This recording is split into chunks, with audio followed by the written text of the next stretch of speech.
வேறு லெவலில் ஃபீல் பண்ணியிருக்கிறாங்க. அதை எடுத்த விதத்தில் எங்கேயோ இல்லை எல்லாத்துலேயுமே கோட்டை விட்டுருக்குறாங்க. அதை இன்னும் கொஞ்சம் கரெக்டாக பண்ணியிருந்தா இந்த பூகம்பம் உண்மையாக பிரளயத்தை ஏற்படுத்தியிருக்கும் அப்படிங்கிறது நம்ம கருத்து.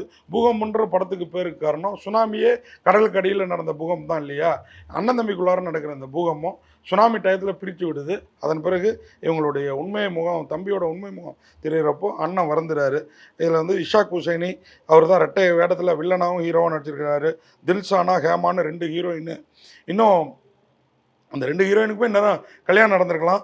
இன்னும் கூட இவருடைய லுக்குக்கு ஏற்ற மாதிரி ஹீரோயின்ஸை இஷாக் ஹுசைனி செலக்ட் பண்ணியிருக்கலாமோ அப்படின்னு தோணினாலும் நடிப்பில் 2 பேருமே ரொம்ப அழகாக பண்ணியிருக்கிறாங்க. ரிஷத், என்எம், இலியாஸ், மும்பை மல்கோத்ரா இப்படி நிறைய பேர் நடிச்சிருக்கிறாங்க. இந்த படத்துக்கு தயால் ஓஷோ, தேவராஜ் அப்படின்னு 2 பேர் ஒளிப்பதிவு செய்திருக்கிறாங்க. இசை சதாசிவ ஜெயராமன், சண்டை பயிற்சி கமண்டார் கே பாபு, பொன்னேரி புயல் டாக்டர் ஜோதி இப்படி 2 பேர். அதே மாதிரி எடிட்டிங் என் நவீன்குமார், அது மாதிரி கலை பழனிக்குமார் இப்படி ஏகப்பட்ட பேரை வச்சு வேலை வாங்கியிருக்கிறாங்க. ஆனால் எல்லோருடைய வேலையும் இன்னும் சிறக்க இப்படி அயல்நாட்டிலேருந்து வந்து படம் எடுக்கிறவங்க இன்னும் அருமையான ஒரு படத்தை கொடுத்துருக்கலாமே.